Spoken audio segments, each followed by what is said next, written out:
Hi friends, ఈరోజు మనం బొబ్బర్లతో వడ వేసుకుందాం. వైట్ బొబ్బర్లు చక్కగా 6 hours నానబెట్టాము. అలాగే మనం వడల్లోకి అల్లం పీస్ వేయాలి, పచ్చిమిర్చి వేయాలి, ఉల్లిపాయ ముక్కలు చిన్న చిన్న కట్ చేసుకోవాలి, జీరా, అలానే సాల్ట్ కూడా తీసుకోవాలి. చూస్తున్నాం కదా ఫ్రెండ్స్, చక్కగా జార్ తీసుకున్నాము. జీరా, పచ్చిమిర్చి, అల్లం ముక్కలు వేసుకుని ఉల్లిపాయ పీసెస్ మనం గార్లిక్ ఎలా వేసుకుంటే అలా వేసుకోవచ్చు. సాల్ట్ కూడా అప్పుడే వేసుకుంటాం. మిక్సీ చేద్దాము గార్లిక్ పిండిలాగా.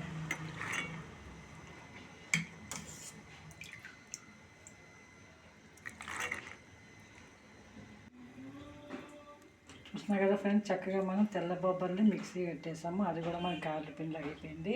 అందులో పచ్చిమిర్చి వేసాము, అల్లం వేసాము. ఇప్పుడు కొంచెం జీరా వేసుకోవాలి. అలాగే మనం కొంచెం సాల్ట్ వేద్దాం. రైస్ పిండి కూడా వేసుకోవాలి. ఆనియన్ పీసెస్, పచ్చిమిర్చి చక్కగా వేసి దాన్ని మిక్స్ చేసేద్దాం. మనం బాడీలో ఆయిల్ చక్కగా హీట్ వచ్చింది. పాత బాడీ చేసుకుంటే బాగా వస్తుంది గారెలు. చూస్తున్నాయి కదా ఫ్రెండ్స్, చక్కగా మనల్ని మిక్స్ చేసుకున్నాము. ఇది పిల్లలకు చాలా మంచిదన్నమాట. మనం ఇప్పుడు చక్కగా ఒక ప్లాస్టిక్ ప్యాకెట్ తీసుకొని ఆయిల్లో వేసేద్దాము.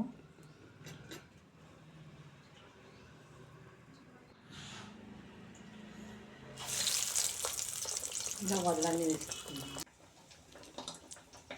ఇలా తీసుకున్నాము వడల పిండిని.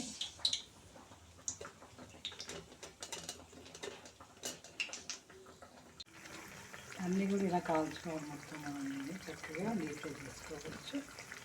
ఆయిల్ తక్కువ పడుతుంది. చూసినా కదా ఫ్రెండ్స్, వైట్ బొబ్బర్లు రెడీ అయిపోయి, అలాగే మనం పునుకులు కూడా వేసుకోవచ్చు. ఎంతో టేస్టీగా ఉంటాయి. మనం